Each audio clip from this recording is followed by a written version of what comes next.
సంకర్షణాయ నమః. మరణం మానవుడిని ఎప్పుడూ వెంబడించి ఉంటుంది అనుకున్నాం కదా. అటువంటి మానవుడికి శారీరక దుఃఖాల నుండి, ప్రకృతి వల్ల కలిగే దుఃఖాల నుండి ఏనాడు విముక్తి లేదు. వాడికి జ్ఞానంతోనే విముక్తి. అలాంటప్పుడు ఎంతో కష్టపడుతూ సంపదలను, భోగాలను సంపాదించినా కూడా వాటి వల్ల ఏమీ ప్రయోజనం ఉంటుంది ఏం ప్రయోజనం ఉంటుంది చెప్పండి?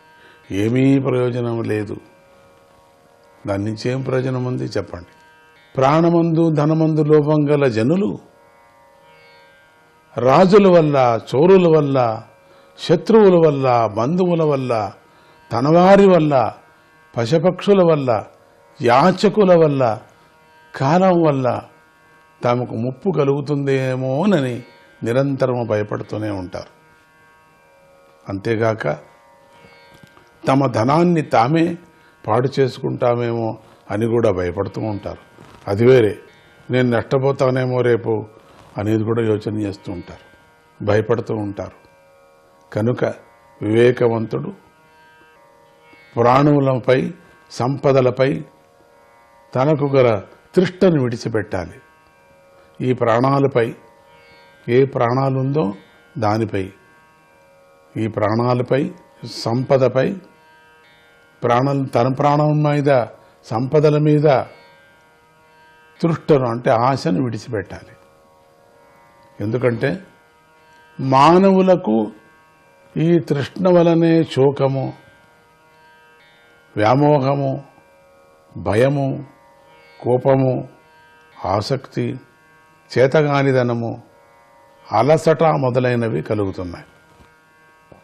ఓ రాజా, మాకు ఈ లోకంలో 2 ఉత్తములైన గురువులు ఉన్నారు. వారు తేనెటీగ, కొండ చిలువ. తేనెటీగ నుండి వైరాగ్యాన్ని, కొండ చిలువ నుండి సంతోషాన్ని మేము నేర్చుకున్నాం. అన్ని కోరికల పట్ల వైరాగ్యాన్ని కలిగి ఉండాలని నేను తేనెటీగ నుండి నేర్చుకున్నాను. తేనెటీగలు కష్టపడి కూడబెట్టిన తేనెను ఇతరులు సంగ్రహించుకు పోతున్నారని తెలిసి కూడా అలాగే మానవుడు కష్టపడి ప్రోగు చేసిన ధనాన్ని వాణ్ణి సంహరించి అయినా మొర్రకుడు అపహరిస్తాడు. ఏంటిది? తేనెటీగ ఎంత కష్టపడుతుంది? ఏం ప్రయోజనం? తను తాగనే తాగదు. తను తింటే కదా టైంకి తినదు. పగలు రాత్రి కష్టపడి ఎన్నో ఇండ్లు కట్టి దాంట్లో కొన్ని కోట్ల ఇండ్ల లోపల కట్టేసి తేనెను తీసుకొచ్చి పెడుతూ ఉంటుంది. మళ్ళీ తాగొచ్చలేని ఆ రోజంతా ఉపవాసమేది. తీసుకొచ్చి పెట్టేటప్పుడు ఏది నోటికి అంటుకుంటుందో అంత మాత్రమే తాగుతుంది. దాని ఏం కష్టం చూడండి. మళ్ళీ తాగుతానని తమ జీవితాన్ని మొత్తము కూడబెట్టే లోపలే ఉంటే ఎవరో ఒకరు వచ్చి దాన్ని తీసుకుపోతారు. సుఖంగా తేనె పిసికేవాడు తేనె పిసుకుపోతూ ఉంటాడు. అప్పటికప్పుడే తాగేస్తూ ఉంటే తేనెవాడు రాడు, తేనెటీగలను పట్టడు, ఆ తేనెను పిసకడు. దానికి సుఖం అయిపోయేది కదా. అవి బతికేవి కదా, ఇంకా కొన్ని రోజులు బతికేవి కదా.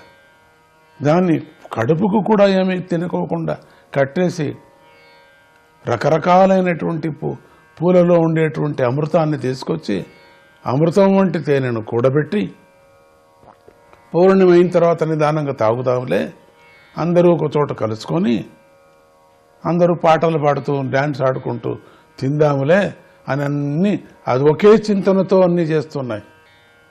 పౌర్ణిమ ముందు వస్తూ ఉన్నది, పౌర్ణిమ రాకముందే తేనెటీగ వాడు తేనెను పిసికేశాడు. దాంతో కొన్ని లక్షలు తేనెటీగలు కూడా చచ్చిపోయాయి. ఏం ప్రయోజనం? అప్పుడు ఏం ప్రయోజనం? ఏడిచేవి తేనెటీగ వాడిని కుట్టి కూడా ఏం ప్రయోజనం? తనకు తేనె లేకపోయిందో. రాజా, నాకు ఏ కోరికలు లేవయ్యా. అనుకోకుండా ఈశ్వరేచ్ఛతో ఏది లభిస్తుందో దానితోనే నా మనస్సు సంతోషాన్ని పొందుతుంది. ఒకవేళ ఏది లభించినప్పుడు కూడా ధైర్యంతో కొండ చిలువలాగా చాలా రోజులు ఇలాగే పడి ఉంటాను, ఇక్కడే పడి ఉంటా. అంటే కొండ చిలువ కాదు, కొండ చిలువలాగా నేను ఒకప్పుడు తక్కువ, మరొకప్పుడు ఎక్కువ, ఒకప్పుడు రుచికరమైనటువంటి ఆహారం, మరొకప్పుడు రుచిలేని ఆహారము, ఒకప్పుడు షడ్రుచులతో కూడినటువంటి ఆహారము, మరొకప్పుడు ఏ రసము లేని ఆహారము. ఇలా ఏది లభిస్తే దానిని తింటూ ఉంటాను. ఒకప్పుడు ఆదరంతో లభించిన ఆహారాన్ని స్వీకరిస్తాను, మరొకప్పుడు ఒకడు అమర్యాదగా ఇచ్చినటువంటి ఆహారాన్ని కూడా తింటాను. ఎవరో తీసుకొచ్చి ఆహారం ఇస్తారు, ఒక పరియం, ఒక్కొక్క పరియం ఇవ్వరు. ఒక పరియం రుచి అయినటువంటి ఆహారాన్ని ఇస్తారు, ఒక పరియం నేను గాలి మాత్రమే తాగుతుంటా. పగటిపూట కానీ రాత్రిపూట కానీ ఏ సమయంలో అయినా అనుకోకుండా ఈశ్వరేచ్ఛతో లభించినటువంటి ఆహారాన్ని నేను తింటాను. ఒకప్పుడు ఒకసారి తిని మళ్ళీ కూడా తింటాను. పట్టు వస్త్రం కానీ, నాజూకు వస్త్రం కానీ, చర్మము కానీ, నార వస్త్రం కానీ, చెట్టు యొక్క బెరడు కానీ, మరేదైనా కానీ ఏది దొరికితే దాన్ని నేను ధరిస్తాను. ఎంత దత్తతత్వం కదా ఇదంతా. అన్నీ నేను ధరిస్తాను. పట్టు వస్త్రం నుంచి మొదలుకొని నారు వస్త్రం వరకు నేను కట్టుకుంటా. ప్రారబ్ధవశాన లభించిన దానిని అనుభవిస్తూ మనస్సులో తృప్తిని పొందుతూ ఉంటాను. నాకేది దొరికితే అది, ఎట్లా ఉంటా అట్లా ఉంటా, అంతే. ఎవరికి హింస పెట్టకూడదు, అంతే. ఒకప్పుడు కటిక నేలపైన గడ్డి మీద, ఒకప్పుడు ఆకుల మీద, ఒకప్పుడు బూడిదలోనూ పడుకుంటాను. నాకంతా ఒకటే. ఆకుల మీద పడుకుంటా, మరి దుమ్ము మీద పడుకుంటా, మరి బూడిదలో పడుకుంటా, మరొకప్పుడు ఇతరుల కోరిన ప్రకారం భవనంలోని అందమైనటువంటి మంచం మీద పట్టు పరువు పైన పడుకుంటాను నేను. కొంతమంది నన్ను కోరుతారు, వాళ్ళ ఇంటికి తీసుకుపోతారు, చక్కనైనటువంటి సుగంధాలతో స్నానం చేయిస్తారు, నన్ను పట్టు పరుపు మీద పడుకోబెడతారు, మృష్టాన్నం వేస్తారు, అది నేను స్వీకరిస్తాను.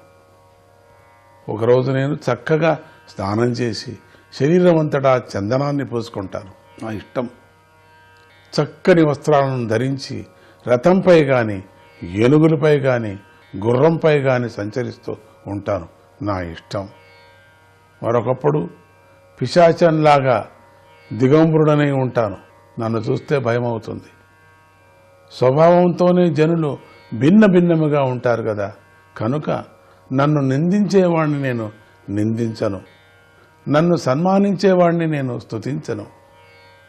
కానీ నేను వారందరికీ కళ్యాణము, పరబ్రహ్మయందు ఐక్యం అనేటువంటి మోక్షము కలగాలని ప్రార్థిస్తాను. నేను సాధకుడు భేదమును మనోవృత్తి యందు, మనోవృత్తిని పదార్థముల అనత్వం యొక్క భ్రమను కలిగించేటువంటి మనస్సునందు, ఆ మనస్సును అహంకారమందు, అహంకారాన్ని మాయాశక్తి యందు భావనారూపంగా విలీనం చెయ్యాలి కదా అని అంటూ ముందు చెప్పుకొని వెళుతున్నాడు.